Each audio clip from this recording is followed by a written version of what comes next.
All right, today we're going to do something a little different.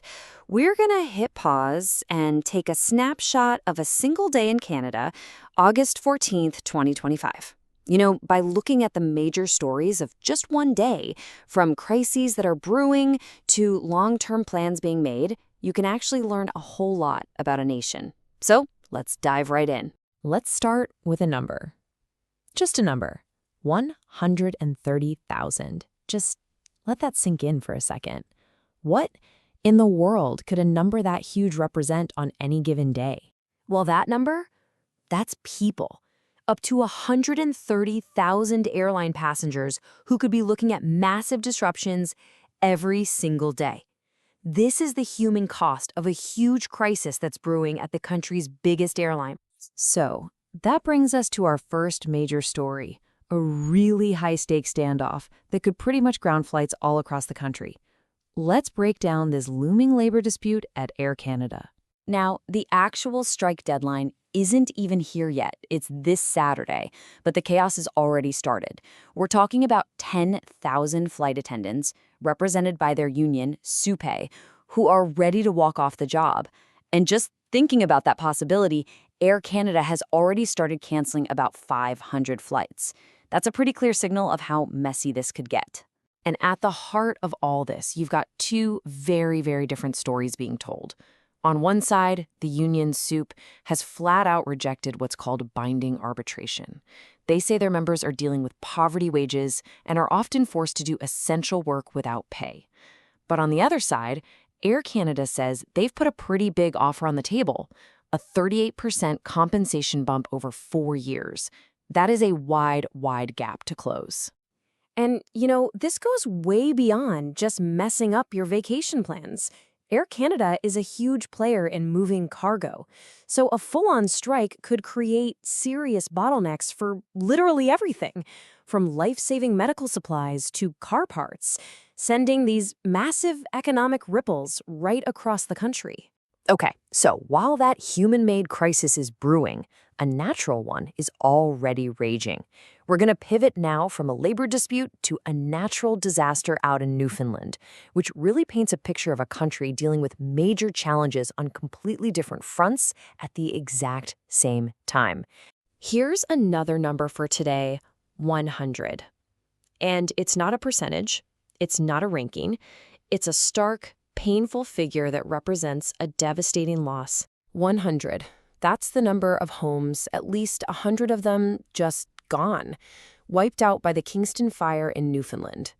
For people in communities like Paradise, Southlands, and Galway, this isn't some distant threat. It's a disaster happening right now, forcing them to grab what they can and flee for safety. And the impact just radiates outward from there, disrupting national life. The 2025 Canada Summer Games, which are being held in St. John's, have already had to move some of their events because the fire danger is just too high.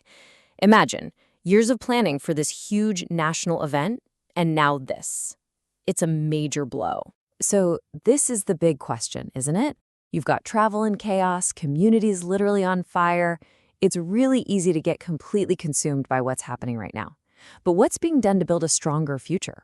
Let's shift our focus from just reacting to being proactive. Well, that brings us to two major federal plans that actually launched today, both of them aimed at beefing up Canada's long-term security and its economic future. First up, let's talk about the digital world.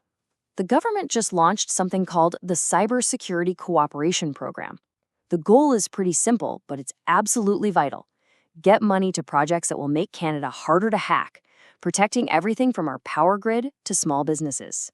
And they're not just talking a big game, they're putting some serious cash behind it. We're talking $10.3 million over the next 5 years. That's a pretty clear signal that protecting the country's digital backbone is a huge priority. So who are they calling on to help? Well, what's really interesting here is the teamwork approach.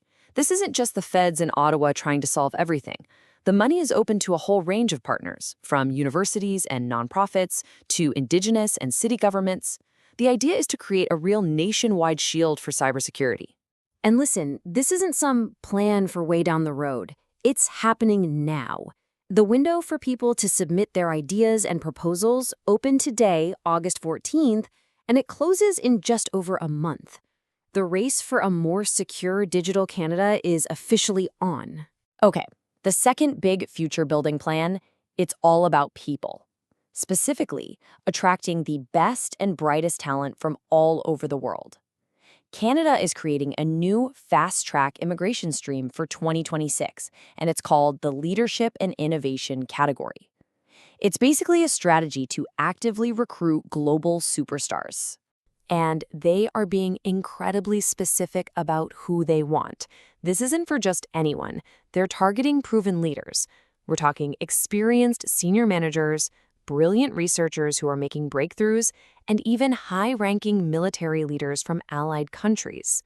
The goal is to basically import top-level expertise to supercharge Canada's economy and innovation.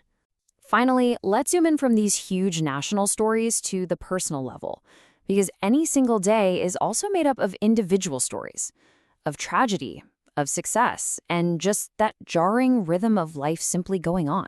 Just 2 days ago, off the coast of Newfoundland, a code Oscar, that's the call for a person overboard, was sounded on the Norwegian Star cruise ship. While rescue teams went into action for the 79-year-old passenger, an investigation is now underway.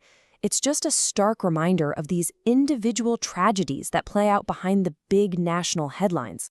And then, on the very same day, in what feels like a completely different universe, business just marches forward. Over in Toronto, a huge corporate announcement. Matt Milton takes over as the new president of Microsoft Canada. It's this exact contrast, a personal crisis at sea and a major career milestone on land that really captures the wild complexity of any single day. So, there you have it. That's August 14th, 2025, a day of disruption on the horizon, a day of devastating disaster, and a day of deliberate development for the future. It leaves us with one last thing to think about. When you see all these forces, good and bad, happening all at once, what does that really tell you about a nation's character and its ability to bounce back?